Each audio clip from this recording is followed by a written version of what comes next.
the door opened and Gus tried to get out. She stopped it, and it was like, I was like, my heart was beating. And then I was able to get back into the argument and yell at Jessica. Multitasking. Yes. Thank you. When it comes to Gutfeld, the internet will put his episodes online for a little while, and then they take it off. I saw the whole show, and I recorded what I thought was hilarious. It's the funniest segment that has to do with Jessica and how Gutfeld picks on her when he's on the 5. There's this guy who's doing this hard, high-stress job. He was answering a dating app, like talking to a girl on a dating app and then going back to some high-stress thing. Job where you want to not be on your phone. I feel like it's surgery and maybe Safari Guide, and then right up there, SWAT person. But you could argue in reverse that maybe it's so high stress, you don't want to react. Like, maybe they had all the time in the world. He said, well, while I'm here, I might as well kill 2 birds with 1 swipe. No? No. I am going to cut him slack, actually. I disagree because... Well, you do this a lot. I saw you on Outnumbered, and you were definitely on Grindr. No, it's actually, I've never been on Grindr. Along similar lines, Greg, because you can be dialed into your job and do an excellent job, even if you are occasionally distracted during some downtime. And we just need to judge him based on the outcome of the standoff, not what he was doing at one point looking at his phone. And case in point, you had a fabulous monologue, even though famously you vape and are on Grindr during commercial breaks. You do an amazing job hosting the show. I was on the 5 in the B block, and my brother-in-law goes, wow, you were really angry in the B block. While Emily was talking, my phone starts going up, blowing up, as the kids say, and it's my dog walker who's stuck in the elevator with Gus, and he doesn't have a leash on him, and he doesn't know how to open the elevator, and I'm watching this whole thing on my, because I have a little camera. While Emily is talking? Yeah, while Emily, and people were going around the table and yelling at each other, and I'm like this going, because like, if that elevator door opens, Gus is gone, man. That he'll run right out into the street. Jessica's really excited about doing this block because she wants to prove to them that they're all wrong and she's right. And it's pretty hilarious. And you do see Gutfeld looking irritated. I think this is the block where he was dealing with the dog situation. Okay. Economy was a big reason that President Trump won in the first place. So she's not good on affordability. I actually think President Trump's going to be able to have a great argument about affordability when all is told come the midterms. Dereg, energy dominance, stability in the Middle East, certainly a Tax Cut and Jobs Act. People are just starting to see the impact to them of everything that he's been doing. All right, Jessica, you said you're really excited about this block. Yeah, definitely compared to the A block, because we just say the same thing every day on that. Kellyanne brings up this tax refund. The $375 on average that you got back, which is compared to the $740 extra dollars that you're going to pay at the pump because of the increase in gas prices. You also said the economy was so terrible under the Biden administration. More jobs were created. GDP growth was better.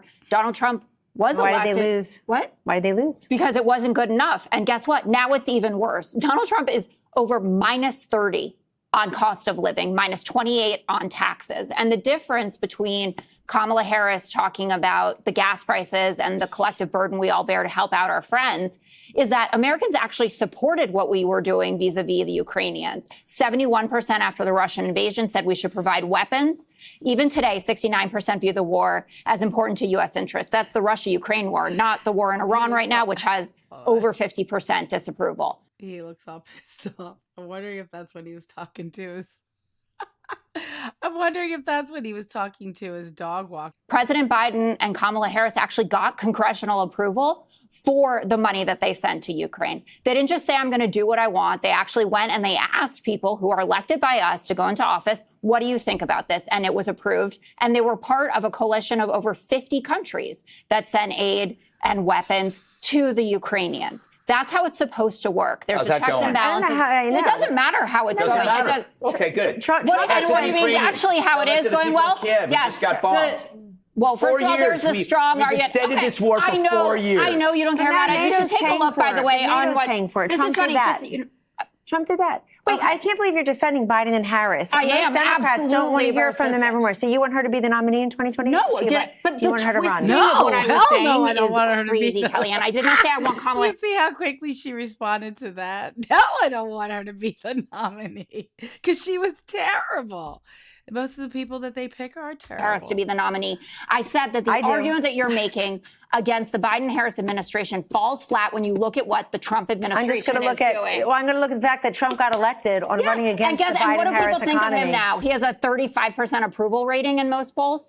He's what do not they a think? politician. Yeah, He doesn't he's care. governing. He's not campaigning, he's Stop saying that governing. he's just the host of The Apprentice who came to save us. Look. the guy has been in office You can't twice. think, you can't understand Trump because his political decisions align with his personal and patriotic ones. You understand ones, like his Kamala, own bank you account? understand Gavin, you understand Biden because their political decisions are divorced from the things people want. Why are you on the 20 of every I'm not. 80-20 issue? Is because you divorced political desires from human needs. And then you have to dress up your decisions as compassion when they're merely Still has wants time from to an yell at activist Jessica. class. The thing about Trump is, I don't care whether you like him or hate him. You're suffering from the Trump-America alignment problem.